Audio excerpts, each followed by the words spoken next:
मनुष्यर अनेक गुड़िए प्रयास व्यर्थ होता है, अर्थात भूल मार्ग रे परिचालित होता है, जद्वारा कि से अनावश्यक दुख निराशा को प्राप्त होता है। सेथिमध्यरु चारोटी प्रधान अटे। प्रथमतः वर्तमान दुख को न बुझी सेथुर पलायन करिवार चेष्टा करिवा। द्वितीय भविष्य रे हेबाकु थिबा दुख को न बुझी सेथुर सुरक्षित रहिवार चेष्टा करिवा। तृतीय सुखी हेबा इच्छा सुख पछरे धाइवार चेष्टा करिवा। चतुर्थ वर्तमान महजूद थिबा सुख को कायम रखिवार चेष्टा करिवा।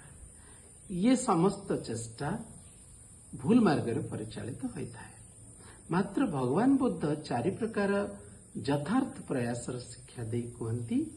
प्रथमतः वर्तमान दुखर कारण जो मनोविकार ताको त्याग कर।